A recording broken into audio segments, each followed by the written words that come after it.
देश में बीजेपी में 240 संसदों में एक भी मुसलमान सांसद नहीं है, हमारे लिए जगह नहीं है, तो वो डरने लगा। जब आपने कब्रिस्तान की बात की, आपने शमशान घाट की बात की, तो वो डरने लगा। जब गोधरा हुआ, जब मुजफ्फरनगर हुआ, जब दिल्ली हुआ, जब हरियाणा मेवात में दंगे हुए, तो देश का मुसलमान डरने लगा। अपनी लात के नीचे से दबाना चाहते हो, इनकी छाती पर चढ़ना चाहते हो, जानबूझ के मुसलमान को मारना चाहते हो। मैं सरदार हूं और ऐसी कई उदाहरणें हैं पंजाब के अंदर। अगर किसी मुस्लिम के पास कब्रिस्तान नहीं था तो सरदारों ने अपनी जमीन देके कब्रिस्तान बनाए। किसी को चीज दान देना चाहता हूं, और इसको कौन बताएगा? रिजू साहब। कल को श्रोमणी गुरुद्वारा प्रबंधक कमेटी 1925 का सिखों का जो एक्ट है, आप उसमें भी संशोधन करेंगे। आपको लगता है पहले मुस्लिम मारेंगे, फिर सिख मारेंगे, फिर क्रिश्चियन मारेंगे? ये आपकी सोच है। मैं ज्यादा रेपिटेशन ना करते हुए सीधा बिल का विरोध करने के लिए खड़ा हुआ हूं। मैंने आज देश के गृह मंत्री का अच्छे तरीके से भाषण सुना, और उन्होंने बार बार एक ही बार को 2-3 बातों को ज्यादा जोर दिया। एक तो उन्होंने कहा कि विरोधी दल भ्रम फैला रहे हैं, मुसलमानों के बीच डर फैला रहे हैं। ये हमने फैलाया हुआ डर नहीं है। जब देश के मुसलमान को लगा कि देश में बीजेपी में 240 संसदों में एक भी मुसलमान सांसद नहीं है, हमारे लिए जगह नहीं है, तो वो डरने लगा। जब आपने कब्रिस्तान की बात की, आपने शमशान घाट की बात की, तो वो डरने लगा। जब गोधरा हुआ, जब मुजफ्फरनगर हुआ, जब दिल्ली हुआ, जब हरियाणा मेवात में दंगे हुए, तो देश का मुसलमान डरने लगा। और फिर क्या कहा गृह मंत्री साहब ने? आज गृह मंत्री साहब ने कहा कि 2013 का बिल अगर नहीं आता, यूपीए नहीं लेकर आती, तो आज इस बिल की जरूरत नहीं थी। क्यों बिल लाए? क्योंकि आपको पता चल गया कि देश का मुसलमान हमारा साथ नहीं दे रहा। हमने हथकंडे अपना लिए, हमने आरएसएस की नीति अपना ली, हमने डंडा अपना लिया, दंगे हो गए, लेकिन मुसलमान हमारे साथ आने के लिए तैयार नहीं है। फिर आपको पता चला, आपने एक और आंकड़ा दिया।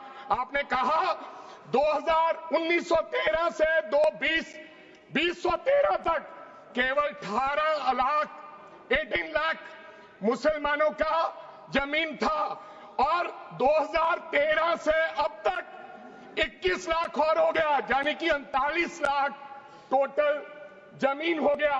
तो आपको किसी ने समझाया मुसलमान को अगर आपके बस में करना है, ये आरएसएस की नीति नहीं अपनाएगा जितनी देर आप इनकी सांस प्रणाली बंद नहीं करोगे।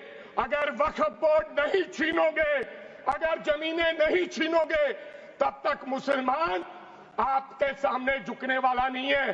जैसा आपने पंजाब में करने की कोशिश की, किसान झुका नहीं, पंजाब के लोग नहीं झुके, सिख नहीं झुके, तो आपने एमएसपी का झगड़ा आज तक डाला हुआ है कि किसान की सांस प्रणाली बंद कर दो, तो पंजाब अपने आप झुक जाएगा। आर्थिक जब झुक जाएगा तो हमारी ईन मान लेगा और हमारे साथ आ जाएगा। आदरणीय सर, आपने बार बार कहा, आज गृह मंत्री साहब ने कहा गवर्नमेंट प्रॉपर्टी पर किसी का अधिकार नहीं है, पंचायत की जमीन कोई दान नहीं दे सकता है। मैं आपको इसके पीछे लोचा क्या है, इसके पीछे छुपा हुआ राज क्या है?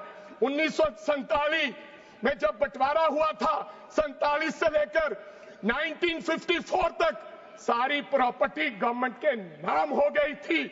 उसके बाद 1954 में एक्ट बना, तो वो एक्ट में सर्वे हुआ 1961 टू 1970। सर्वे किसने किया? कलेक्टर ने। अगर पंजाब की, हरियाणा की, हिमाचल की बात करूं तो डिविजनल कमिश्नर अंबाला बैठते थे, उन्होंने सर्वे किया, तहसीलदारों ने सर्वे किया, तो वक्फ बोर्ड को ये जमीन देने का काम किया। अब क्या हो गया? जैसे राहुल गांधी कर्नाटक में भाषण देते हैं, गुजरात में मुकदमा दर्ज होता है, सजा हो गई। गवर्नमेंट की प्रॉपर्टी तो 1947 और 1954 में तो सारी प्रॉपर्टीज गवर्नमेंट की थी, अब एक बंदा खड़ा होगा तो वो कहेगा कि यहां पर ये गवर्नमेंट की प्रॉपर्टी है, डिस्प्यूट होगा, तो आप वक्फ बाय यूजर का अधिकार खत्म कर दोगे कि ये तो जमीन गवर्नमेंट की थी, आप उसकी जमीन छीन लोगे। फिर आपने कहा लिमिटेशन एक्ट की बात कर रहे हैं आप, और किसी धार्मिक स्थानों पर तो लिमिटेशन एक्ट लागू नहीं होता, इनके ऊपर क्यों?